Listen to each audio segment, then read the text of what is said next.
En las montañas escarpadas de Ardèche existió hace mucho tiempo un pueblo del que ya nadie habla. Saint-Ouen-sur-Roche contaba con apenas unas 347 personas en aquel año de 1800. Era una aldea perdida entre barrancos profundos y bosques espesos, accesible solo por un camino sinuoso que se aferraba a la ladera de la montaña. Los habitantes llevaban generaciones viviendo ahí, cultivando sus tierras áridas, criando algunos animales y desconfiando de los forasteros que rara vez se aventuraban hasta ese lugar. El cura del pueblo, el abad Fontaine, llevaba un registro meticuloso. Anotaba cada nacimiento, cada matrimonio y cada partida de este mundo con una precisión casi obsesiva. Sus cuadernos, encontrados muchos años después en los archivos departamentales, son el único testimonio de lo que ocurrió allí arriba. El último verano de Saint-Ouen-sur-Roche comenzó como todos los demás, con las cosechas y el calor sofocante que hacía que el aire pareciera espeso. Hacia mediados de julio llegó un viajero al pueblo. Nadie sabía de dónde venía exactamente. Se presentó como comerciante ambulante que ofrecía telas, especias y algunas baratijas venidas de tierras lejanas. El hombre se llamaba Valentin Mercier. Llevaba ropa de buena calidad que contrastaba con el oficio que decía tener. Sus manos eran demasiado finas para cargar bultos y sus uñas demasiado limpias, pero los aldeanos no preguntaron demasiado. Después de todo, con los problemas que aún agitaban a Francia tras la Revolución, muchos preferían no indagar en el pasado de la gente. Mercier rentó un cuarto en la posada que atendía la viuda Blanc.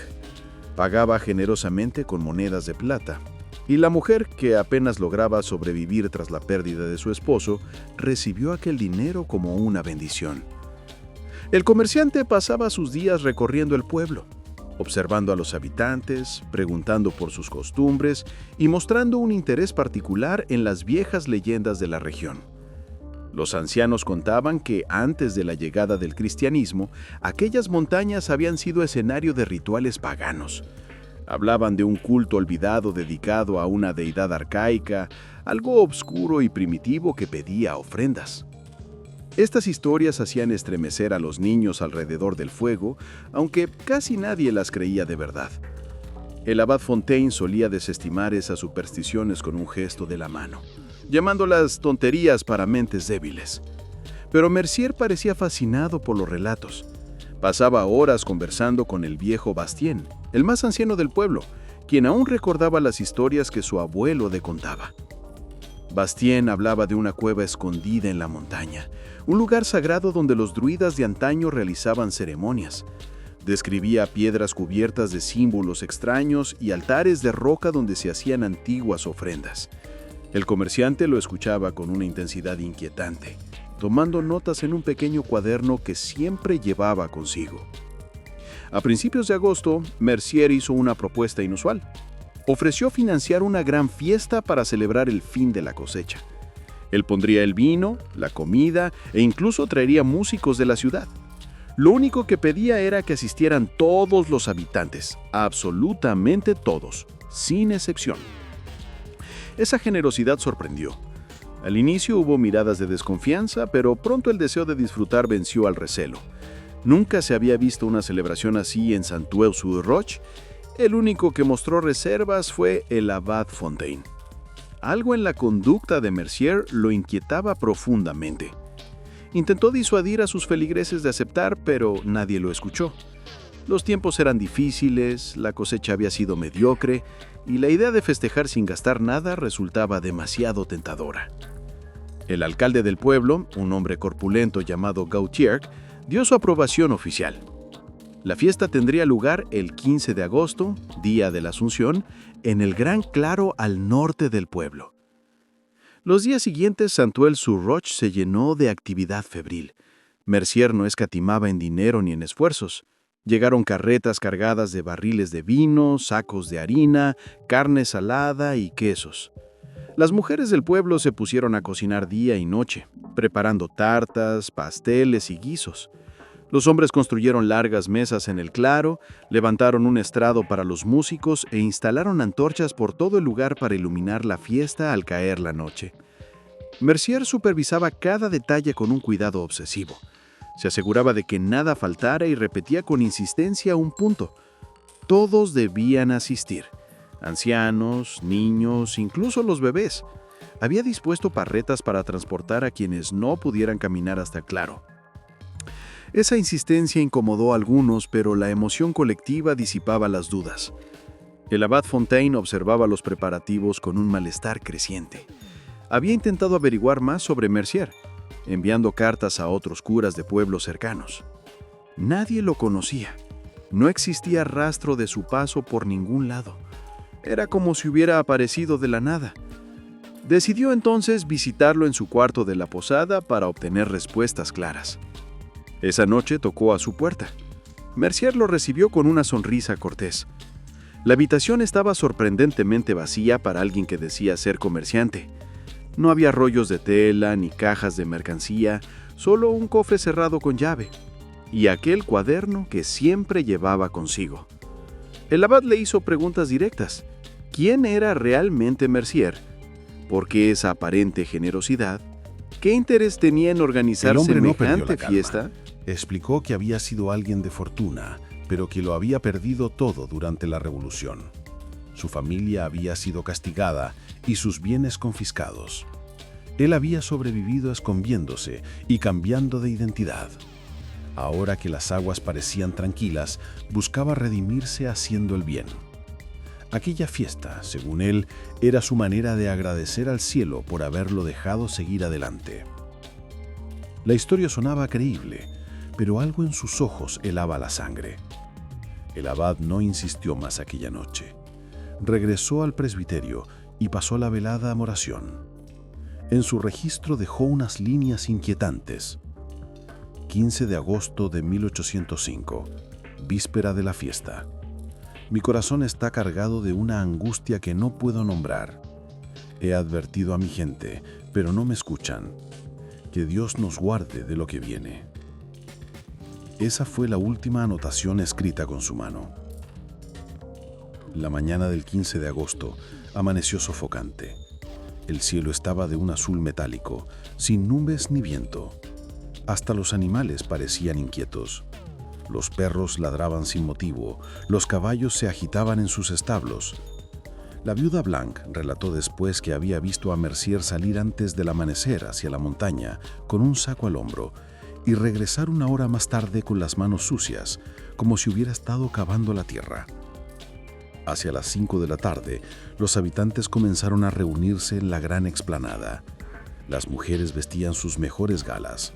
Los hombres llevaban sus trajes de domingo y los niños corrían delante, emocionados por la promesa de la fiesta. Los músicos contratados por Mercier ya estaban allí afinando sus instrumentos. Decía que venían de Lyon y que no conocían nada de la región. El ambiente era alegre, las mesas rebosaban de comida, el vino corría sin medida. Mercier se movía entre la multitud, asegurándose de que todos tuviesen bebida y alimento, contando discretamente a cada uno con una atención inquietante. El alcalde Gautier había preparado una lista con todos los nombres y Mercier los marcaba conforme llegaban. Debían ser 347, ni uno menos. El abad Fontaine llegó de los últimos, a regañadientes. No quería estar ahí, pero tampoco podía abandonar a su gente. Su presencia pareció complacer particularmente a Mercier, quien le sirvió personalmente una copa de vino. El sacerdote la rechazó, diciendo que debía mantener la mente clara. Mercier no mostró el ojo, pero su sonrisa se tornó más fría. La noche cayó rápido en las montañas. Las antorchas fueron encendidas, proyectando sombras que danzaban alrededor de la explanada. La música se volvió más intensa. La gente comía, bebía, algunos ya mostraban señales de embriaguez. Los niños jugaban entre los árboles. Todo parecía una fiesta común, como tantas en Francia. Cerca de las 9, Mercier subió al estrado de los músicos. Pidió silencio. Su voz resonó con fuerza extraña en la noche. Agradeció a los habitantes de Saint-Viel-sur-Roche por su hospitalidad y propuso un brindis por su salud y prosperidad. Todos alzaron sus copas. Incluso el abad, arrastrado por la inercia colectiva, llevó la suya a los labios. El vino tenía un sabor ligeramente amargo, pero nadie le dio importancia. 10 minutos después, comenzaron los efectos. Las conversaciones se volvieron confusas, los movimientos lentos.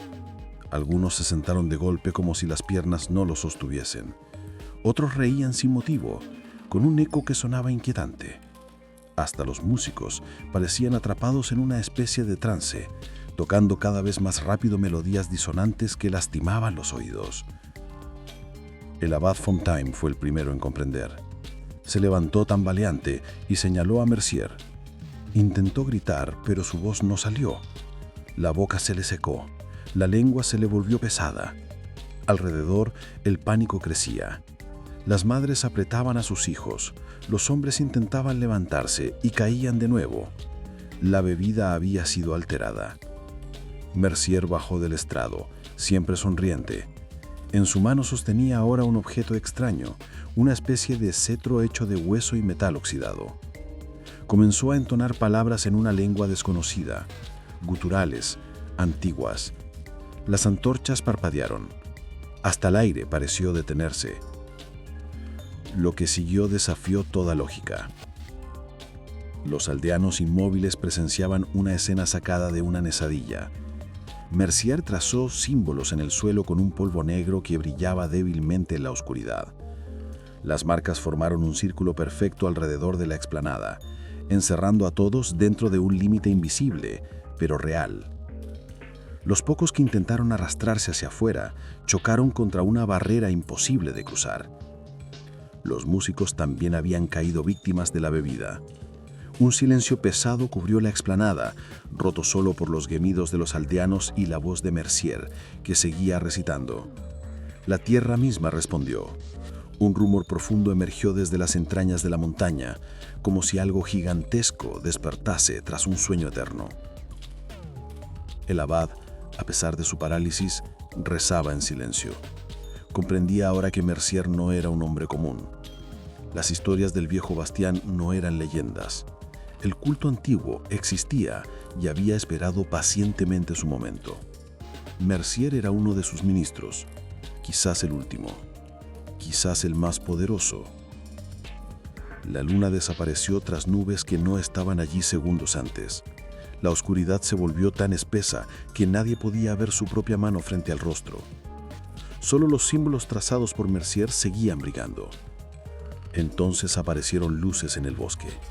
Las masgreñas flotaban entre los árboles, acercándose lentamente y cerrando un círculo alrededor de la explanada. Los aldeanos que aún podían mover los ojos las miraban con terror.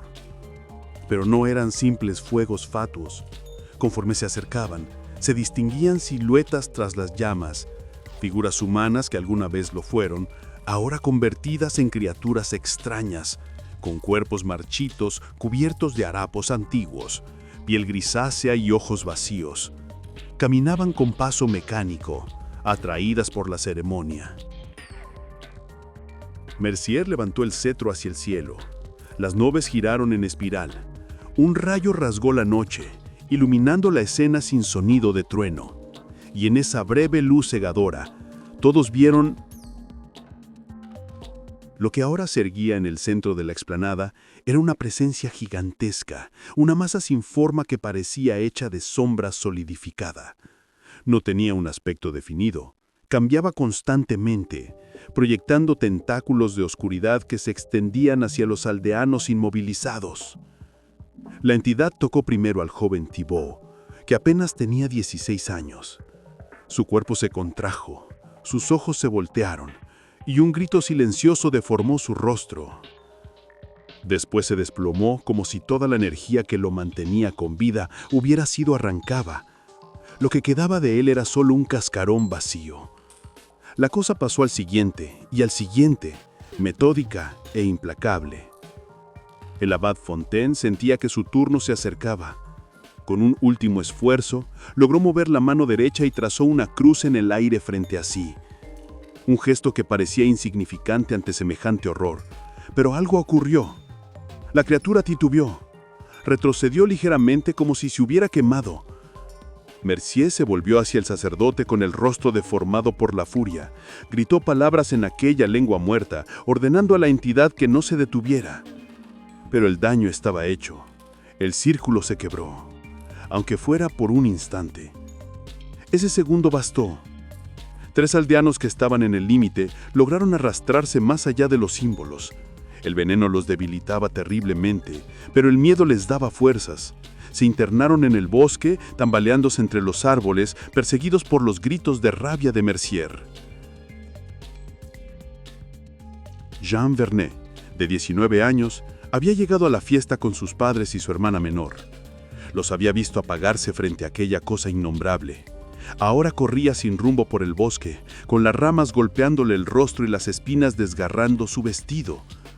Detrás de ella escuchaba pasos. No era Mercier, ni la entidad misma, sino una de esas figuras grises que habían surgido entre los árboles. Antoine Valère, el herrero del pueblo, era un hombre fuerte y práctico. Toda su vida había confiado en el poder de sus brazos y en la honestidad del trabajo.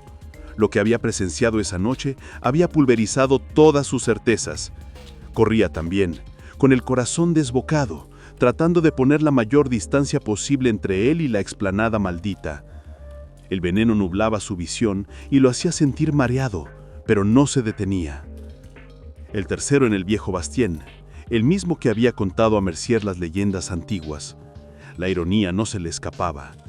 Él mismo había alimentado al monstruo con sus historias, dándole las claves para cumplir el ritual. A su edad no creía tener fuerzas para correr, pero el miedo lo impulsaba. Sus pulmones ardían, sus piernas temblaban, pero seguía avanzando. Los 3 refugiados se reencontraron por casualidad en un mismo lugar, una cueva poco profunda que todos conocían. Se refugiaron ahí, sudorosos, jadeantes y heridos. Por un largo rato nadie habló. Solo escuchaban los ruidos del bosque, atentos a cualquier señal de persecución. Pero todo estaba extrañamente en calma. Tal vez las criaturas los habían perdido. Jean fue la primera en recuperar la voz. Lloraba en silencio, murmurando los nombres de su familia. Antoine la sostuvo de los hombros y la sacudió suavemente. «Debemos resistir», le dijo. «No podemos rendirnos». Mientras tanto, Bastien fijaba la mirada en la entrada de la cueva, perdido en sus pensamientos. Él sabía lo que había pasado. Reconocía las palabras que Mercier había recitado, aunque no entendiera su idioma. Era la invocación descrita en las leyendas más antiguas, aquellas que ya casi no se contaban. Explicó lo que sabía. Mucho antes de los romanos, incluso antes de los celtas, un pueblo había habitado esas montañas. Veneraban a entidades que no pertenecían a este mundo. Les ofrecían ofrendas para obtener su favor o simplemente para aplacarlas. Con el tiempo ese culto desapareció, pero algunos secretos no mueren del todo. Textos habían sobrevivido, escondidos y transmitidos de generación en generación. Mercier debió haber encontrado esos escritos. Antoine escuchaba con incredulidad. Aún después de lo visto, parte de él se negaba a aceptar. Hablaba de alucinaciones, de veneno que provocaba delirios colectivos. Jean guardaba silencio. Ella sabía lo que había visto. Había sentido el frío de aquella cosa cuando la rozó al escapar, un frío que no era de este mundo. Permanecieron en la cueva hasta el amanecer. Ninguno logró dormir. Con las primeras luces decidieron volver al pueblo, rodeando la explanada por un amplio desvío. Necesitaban saber qué había pasado con los demás, aunque en el fondo ya conocían la respuesta. Sanchuel-sur-Roche estaba desierto. Las casas con las puertas abiertas, los animales sueltos por las calles, pero ni una sola persona a la vista. Los 3 sobrevivientes avanzaban en un silencio irreal, sus pasos resonando en los adoquines. Todo estaba exactamente como lo habían dejado la víspera, congelado en el tiempo, como si los habitantes hubieran salido un momento y fueran a regresar de un instante a otro. Se dirigieron a la iglesia. El abad Fontaine siempre había dicho que era el lugar más seguro del pueblo, bendecido y protegido. Tal vez allí encontrarían respuestas o al menos un poco de consuelo. La puerta del templo estaba entreabierta. Dentro todo estaba en orden, los bancos alineados, el altar limpio. Los cirios estaban apagados pero intactos. Solo el registro parroquial permanecía abierto sobre el escritorio del sacerdote, en la última página escrita. Jan leyó las palabras del abad, aquel aviso premonitorio. Las lágrimas le corrieron por el rostro. El sacerdote lo había entendido, había intentado salvarlos, pero nadie lo escuchó. Ahora él estaba ausente junto con todos los demás, y solo ellos tres quedaban, testigos de un horror que jamás podrían explicar del todo. Antoine propuso ir a la explanada a plena luz del día. Bastien negó con la cabeza, no quería volver allí. Pero el herrero insistió, necesitaban pruebas, algo tangible que mostrara a las autoridades. Jan también dijo que los acompañaría. Tenía que ver lo que había pasado con su familia, darles un descanso digno si aún quedaba algo. Caminaron lentamente hacia la explanada temiendo lo que descubrirían. El sol brillaba, el aire era cálido, los pájaros cantaban. La naturaleza parecía haber olvidado la tragedia de la noche anterior. Pero al llegar, se detuvieron en seco, incrédulos. La explanada estaba vacía, absolutamente vacía. No había mesas, ni comida, ni barriles, ni cuerpos, ni rastros de nada. Incluso las antorchas habían desaparecido. El pasto estaba apenas aplastado en algunos lugares, pero nada más. Parecía que ahí no hubiese ocurrido nada. Solo quedaban los símbolos que Mercier había trazado, apenas visibles bajo la luz del día, como grabados en la tierra misma. Antoine se arrodilló y pasó la mano sobre la hierba. Estaba fría, anormalmente fría para ser agosto. Bastien se inclinó a examinarlos, reconocía ciertos motivos que había visto en viejos manuscritos que guardaba su abuelo, señales de invocación y expulsión. Mercier había traído algo y luego lo había hecho desaparecer después de obtener lo que quería. Los aldeanos habían sido el precio. Jan cayó de rodillas, llorando con desesperación. Ni siquiera tenía los cuerpos de su familia para enterrarlos. Habían sido borrados de este mundo como si nunca hubiesen existido. Antoine intentó consolarla, pero no encontraba palabras. ¿Qué podía decirse ante semejante aberración? En cambio, Bastien observaba el bosque con desconfianza. Sentía que los vigilaban, aunque no veía a nadie. Finalmente decidieron regresar al pueblo. Antoine afirmó que debían irse de inmediato y avisar a las autoridades del siguiente poblado. Bastien asintió, aunque sin mucha fe. ¿Quién les creería? Jan respondió que no importaba, al menos había que intentarlo. Las familias merecían saber la verdad. El poblado más cercano era Valgorye, a una jornada de camino. Llegaron exhaustos, hambrientos y con la mente hecha pedazos. Fueron directo a ver al alcalde, un hombre severo llamado Chabrol. Le contaron su historia atropelladamente, interrumpiéndose unos a otros en la urgencia de relatarlo todo. El alcalde los escuchó con escepticismo creciente, pero aún así envió un mensajero a Saint-Iule-sur-Roche con una escolta de 4 hombres. Aquella misma tarde regresaron. Confirmaron que el pueblo estaba realmente vacío. No había señales de violencia, ni huellas de lucha. Las casas estaban intactas, las pertenencias de los vecinos seguían ahí, como si todos hubiesen marchado voluntariamente, llevando solo lo puesto. El alcalde Chabrol no sabía qué pensar. La gente no desaparecía así como así. Escribió el prefecto de Privas relatando los hechos tal como se los habían contado. Se abrió una investigación.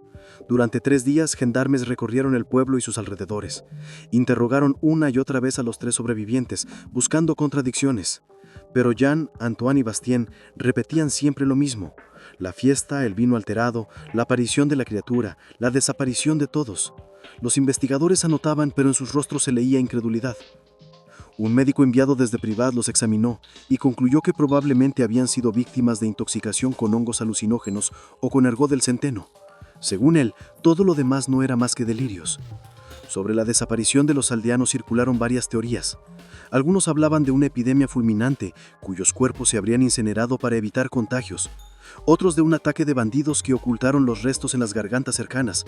Y los más fantasiosos, de una migración en masa hacia tierras mejores. Ninguna explicación resultaba convincente, pero todas eran más aceptables que creer en un antiguo ritual oscuro. El registro parroquial fue confiscado como prueba. Las autoridades notaron la entrada profética del abad Fontaine, pero lo consideraron una simple coincidencia. Tal vez había presentido que algo grave se acercaba. Quizá escuchó una conversación que lo alertó. Eso no explicaba la desaparición total de todos los habitantes, pero los investigadores prefirieron dejar la incógnita abierta. Se emitió una orden de búsqueda para Valentin Mercier, descrito como un hombre de unos 30 años, de cabello negro y de ropas de buena calidad, pero nunca lo volvieron a encontrar. Había desaparecido tan por completo como los aldeanos de que lo había Saint-Cloud-sur-Roche. hospedado, proporcionó un retrato detallado y mencionó también aquel maletín que Mercier guardaba celosamente en su habitación. La guardia lo halló en la posada, abandonado y vacío. Pasaron los meses y el caso fue archivado poco a poco por falta de pruebas y pistas.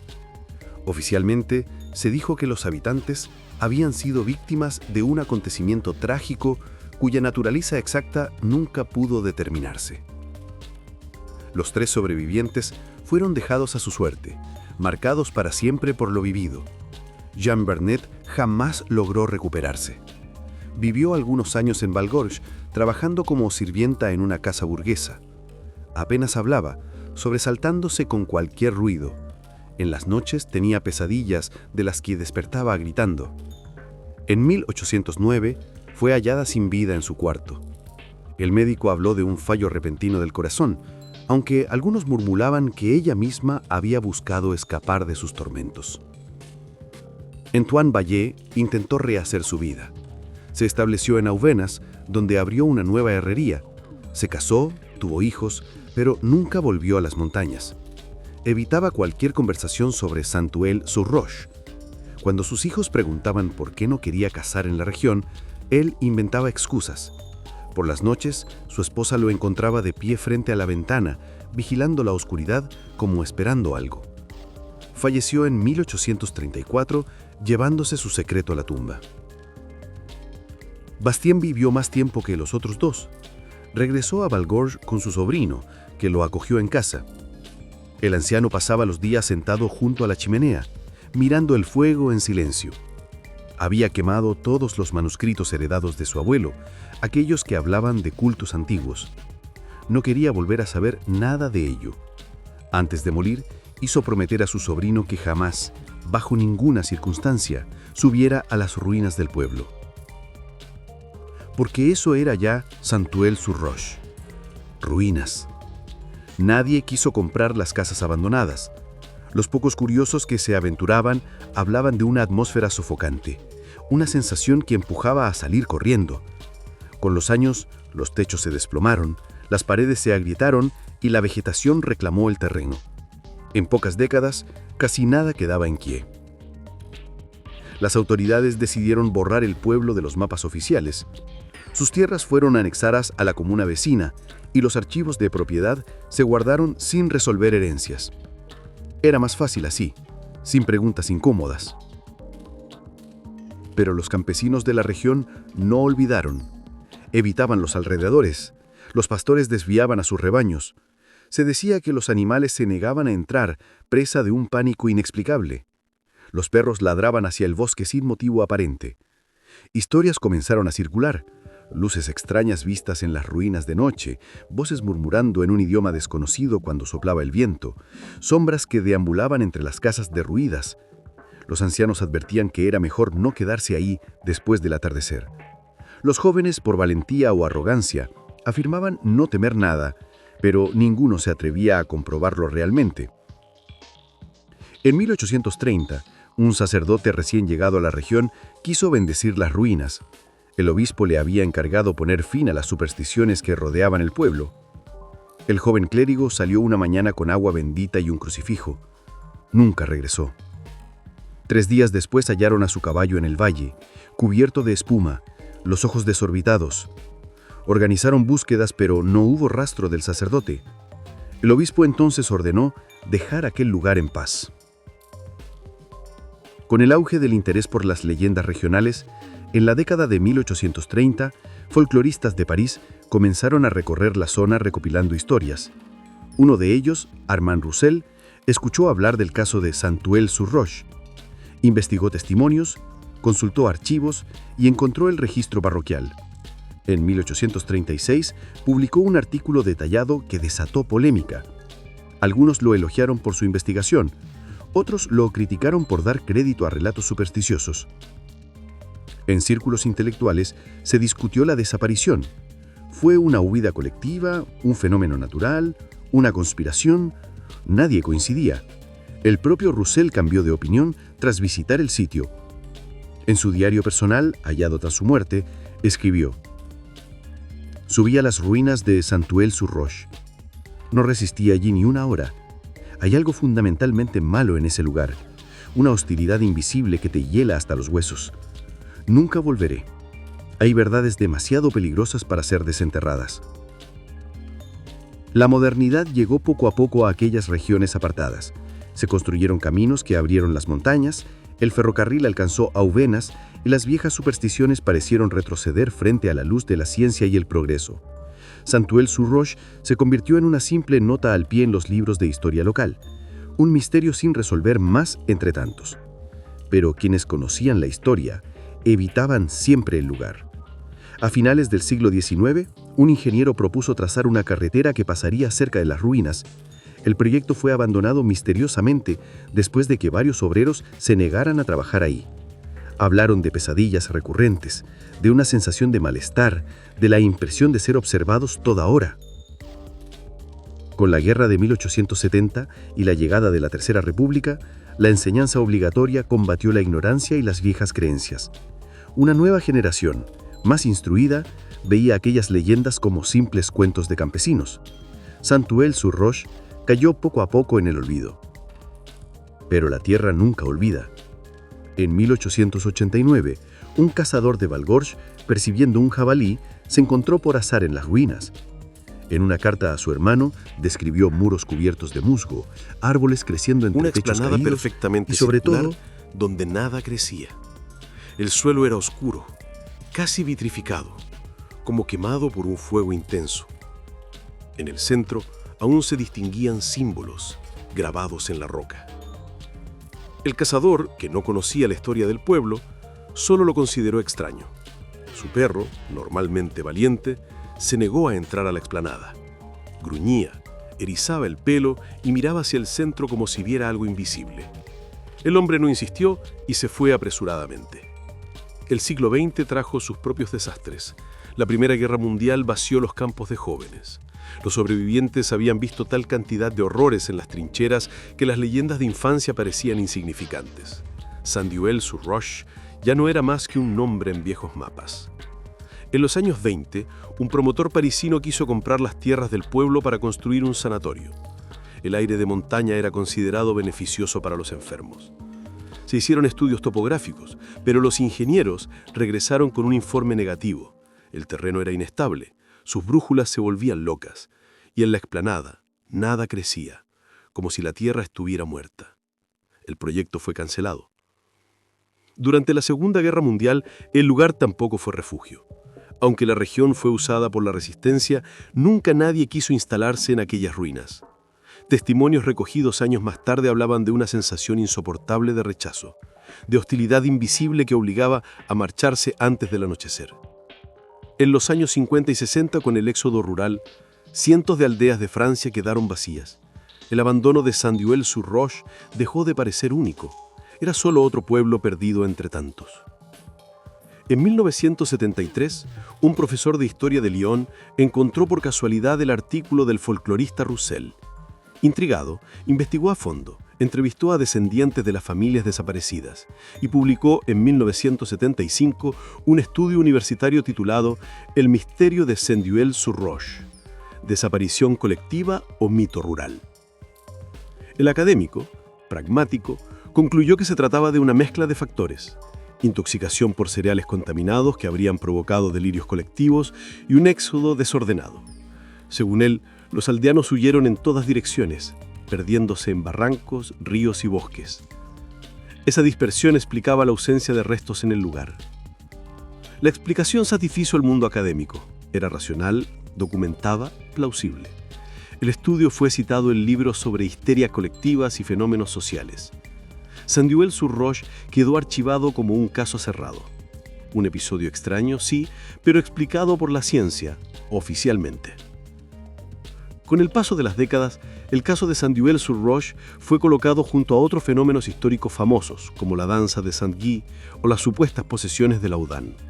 Un asunto médico y sociológico, nada más, según los académicos. Pero el profesor que escribió aquella tesis no mencionó en su informe oficial algo clave, que él mismo había subido al lugar. En sus notas personales, jamás publicadas, dejó un testimonio inquietante. Contaba que llegó a las ruinas a mediodía, bajo un sol radiante y un cielo despejado, y aún así sintió una opresión inexplicable apenas cruzar la entrada del pueblo. Describía la explanada, el suelo estéril, los símbolos aún visibles después de 170 años, imposibles de borrar. Aseguraba haber sentido una presencia hostil, hasta que huyó tras apenas 20 minutos, incapaz de permanecer más tiempo. En los años 80, con el auge del turismo ecológico, senderistas comenzaron a explorar las montañas del Ardèche. Algunos, mapa en mano, intentaron localizar las ruinas. La mayoría abandonaba antes de llegar, exhaustas por lo difícil del terreno. Quienes lograban encontrarlas no permanecían mucho tiempo allí. En 1987, una pareja de excursionistas alemanes tomó fotografías del lugar. Al revelarlas, aparecieron anomalías extrañas, formas borrosas, sombras sin fuente aparente. Ellos contaron que durante su visita sintieron un malestar creciente, como si alguien los observara desde los muros derruidos. La llegada de Internet de los 90 reavivó el misterio. Foros y páginas sobre lugares encantados incluyeron a Saint-Duel-sur-Roche entre sus listas. En 1998, un grupo de cazadores de fantasmas decidió pasar la noche en las ruinas con cámaras, grabadoras y detectores. Todo terminó abruptamente. A las 3 de la madrugada, todos los equipos dejaron de funcionar al mismo tiempo. Las baterías se descargaron de golpe. Uno de los integrantes huyó presa del pánico y los demás le siguieron. Después publicaron un informe en el que afirmaban haber registrado voces extrañas, variaciones de temperatura y sobre todo una sensación abrumadora de terror que los obligó a escapar. Los escépticos señalaron la falta de pruebas. Las grabaciones eran inservibles y las cámaras no captaron nada. Pero la historia ya circulaba, atrayendo más curiosos. En 2003, las autoridades colocaron letreros de propiedad privada y acceso prohibido en el camino hacia el pueblo, alegando riesgo de derrumbe. Pero muchos se los saltaron. Los letreros eran arrancados una y otra vez, y la policía local tuvo que sacar de allí a varios grupos de adolescentes. Un guardafores de la zona, Paul Richa, escribió en su informe de 2005 algo aún más perturbador. Durante más de 20 patrullajes, notó que los animales evitaban sistemáticamente la explanada. No había rastros de ciervos, ni aves anidando en los árboles cercanos. Incluso él mismo confesó sentir un malestar difícil de explicar al estar en el centro del claro. En 2008, un documentalista independiente obtuvo permiso para grabar un reportaje sobre pueblos abandonados del Ardèche. Cuando llegó a Saint-Duel-sur-Roche, entrevistó a vecinos de Valgorge que compartieron viejas historias. La parte más impactante fue cuando habló con una anciana de 98 años, Marguerite Valère, bisnieta de Antoine, el herrero que había sobrevivido aquella noche. Ella contó que su bisabuelo jamás relató del todo lo que había pasado, pero sufría pesadillas hasta el final de su vida. Mostró un cuaderno escrito por él en sus últimos años, donde había dejado frases desordenadas con letra temblorosa. La cosa que vino de ninguna parte, los ojos de Mercier cuando recitaba, el frío que absorbía la vida. No puedo olvidarlo. Nunca podré olvidar mis amigos, mis vecinos, todos absorbidos en la nada. Si tan solo hubiéramos escuchado al cura. El mal existe. Yo lo vi con mis propios ojos. Así terminaba, bruscamente, el cuaderno de Antoine, como si le hubiera faltado la fuerza para seguir escribiendo. El documental donde se mostró este hallazgo reavivó el interés por el caso. Blogs de aficionados al misterio comenzaron a multiplicarse, analizando cada detalle y proponiendo teorías. Algunos hablaban de fenómenos sobrenaturales, otros de experimentos extraños que salieron mal, e incluso hubo quienes mencionaron intervenciones de seres de otro mundo. Las explicaciones racionales eran menos populares, no vendían tanto, no provocaban el mismo escalofrío. En 2012, un equipo de investigadores decidió estudiar seriamente el fenómeno. Un geólogo, un historiador y un psicólogo subieron juntos al lugar. El geólogo tomó muestras de la Tierra, encontró concentraciones inusuales de ciertos minerales, estructuras cristalinas inexplicables, Y lo más perturbador, ausencia total de microorganismos en el suelo. La tierra estaba muerta. El historiador, por su parte, descubrió en los archivos de Privas un testimonio olvidado. Un comerciante aseguraba que había visto a Valentín Mercier meses después de la desaparición del pueblo en una taberna de Marsella. Según él, Mercier hablaba de un ritual cumplido y del despertar de los antiguos que dormían. El documento nunca pudo verificarse. El psicólogo se centró en los visitantes. El 87% reportaba ansiedad, opresión y miedo sin causa aparente tras visitar las ruinas. Propuso que tal vez la geografía del lugar producía un efecto psicológico en la gente. Sin embargo, las mediciones no mostraron nada concluyente. Nunca hubo monumentos ni recordatorios oficiales para Saint-Duel-sur-Roche. La memoria del trágico suceso había quedado grabada solo entre los muros de ruidos y en las leyendas que aún se contaban en voz baja, en las noches heladas del Ardèche. Al concluir su informe, los experientos mencionaron algo inesperado. La Tierra parecía haberse recuperado ligeramente. Al menos, las mediciones del Grupo 2012 mostraban una leve recuperación de la actividad microbiana. En 2013, el equipo publicó un informe prudente. Las anomalías del suelo eran reales, pero no probaban nada. El testimonio sobre Mercier era demasiado tardío e incierto, y las sensaciones de los visitantes podían deberse a su gestión. En otras palabras, la ciencia no podía confirmar, pero tampoco desmentir, las historias fantásticas. El misterio seguía intacto. Las conclusiones decepcionaron a muchos. Para algunos era la prueba de que los científicos se negaban a aceptar lo inexplicable. Para otros, solo confirmaban que todo había sido un cúmulo de leyendas sobre una tragedia cualquiera. Hoy, más de 2 siglos después, Saint-Yvel-sur-Roche sigue siendo un enigma. Sus ruinas están casi tragadas por la vegetación. Solo quedan algunos muros vencidos y, en medio del bosque, aquella explanada circular donde aún no crece nada. Los símbolos tallados en la roca continúan allí, desafiando el tiempo. El registro del abad Fontaine se conserva bajo vidrio en los archivos departamentales. Sus últimas palabras siguen intrigando a quienes lo leen. Que Dios nos proteja de lo que viene. ¿Cómo lo supo? ¿Qué presentimiento lo alertó? Jamás lo sabremos. Los descendientes de los 3 sobrevivientes aún viven en la región. Algunos rehúyen el tema. Otros lo han convertido en parte de la identidad familiar. Marguerite Valère, bisnieta de Antoine, murió en 2015 a los 105 años. En su testamento donó el cuaderno de su bisabuelo a la biblioteca de Valgorge, con la condición de que cualquiera pudiera consultarlo. Hoy está en exhibición, abierto en la página donde Antoine escribió sobre el frío que absorbía la vida y los ojos de Mercier cuando recitaba. La región ha terminado por aceptar la leyenda como parte de su patrimonio oscuro. Folletos turísticos hablan con cuidado de pueblos desaparecidos y misterios sin resolver. Hay rutas de senderismo que pasan cerca, pero el sitio sigue estando oficialmente prohibido. Eso no detiene a los más curiosos. Cada año, algunos se las ingenian para llegar a las ruinas. La mayoría no aguanta mucho tiempo.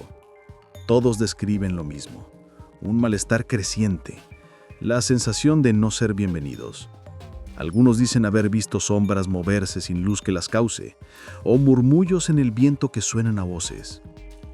En 2019, un estudiante de antropología presentó una tesis sobre el caso, analizándolo como ejemplo de cómo una desaparición colectiva puede transformarse en mito. Pero incluso él, en una entrevista informal, confesó que había ido al lugar una sola vez. No volví, dijo. Hay cosas que uno no necesita experimentar 2 veces. Y así, entre archivos oficiales, rumores de pueblo y testimonios que se niegan a morir, Saint-Yvel-sur-Roche permanece en un limbo, ni olvidado, ni explicado del todo. Un pueblo borrado del mapa, pero no de la memoria. Al final, ese es el verdadero corazón del misterio. 344 personas desaparecieron en una sola noche, sin dejar un solo cuerpo, ni un hueso, ni una prenda rasgada. Nada. Simplemente se desvanecieron. La versión oficial habló de una epidemia de locura colectiva, de campesinos alucinando por hongos o cereales contaminados. Una explicación limpia, aceptable, pero débil. Porque si hubiera sido eso, se habrían encontrado restos en los bosques, en los ríos, en las gargantas. Pero nunca se encontró nada. Los 3 sobrevivientes, Jean, Antoine y Bastien, jamás cambiaron su testimonio. Hasta el último aliento mantuvieron lo mismo. Aquella noche vieron algo que ningún ser humano debería ver. Su terror fue real, tan profundo que los persiguió hasta la muerte. Nadie finge una pesadilla durante toda una vida. Y luego está él, Valentin Mercier, el hombre que no existía antes de llegar al pueblo y que jamás fue visto después. ¿Quién era? ¿Un asesino brillante que envenenó a todos? ¿Un fanático de cultos antiguos cumpliendo un sacrificio inimaginable? ¿O acaso un fantasma inventado para dar forma a lo inexplicable? La explanada circular aún está ahí, perfecta, estéril, como quemada por un fuego que nunca se apagó. Los símbolos grabados en la roca resisten al tiempo, como cicatrices imposibles de borrar. La ciencia confirma que el suelo es anómalo, pero no lo entiende. Entonces, ¿qué creer? ¿Que 344 almas fueron entregadas a una entidad más allá de nuestra comprensión? ¿Que las viejas leyendas de cultos arcaicos tenían un fondo de verdad? ¿O que todo esto es simplemente un relato popular que creció durante 2 siglos hasta convertirse en mito? Cada quien elegirá su versión. Los racionalistas seguirán diciendo que todo tiene una explicación lógica, aunque aún no la tengamos. Otros, en cambio, dirán que hay horrores que superan a la razón y que el mundo guarda rincones donde las reglas humanas no se cumplen. Lo único seguro es que Saint-Divel-sur-Roche sigue vivo en la memoria 220 años después. El pueblo muerto no entrega sus secretos. Las ruinas permanecen en silencio, tragadas poco a poco por la maleza. Pero las noches en l'Ardèche aún parecen llevar su eco. Algunos habitantes de Valgorge aseguran escuchar, cuando sopla el viento, fragmentos de música, voces en una lengua olvidada que bajan desde la montaña. Y entonces cierran las ventanas. Se persignan.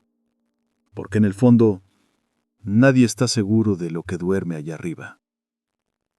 Y si algún día caminas por esos montes y encuentras una explanada donde nada crece, un círculo extraño marcado en la tierra, no te acerques, no preguntes, no intentes entender. Algunas cosas es mejor dejarlas en paz. Porque quizás Mercier nunca estuvo solo. Quizás el culto aún existe, esperando la ocasión de volver a llamar. Quizás la criatura nunca se fue. Quizás solo duerme y espera.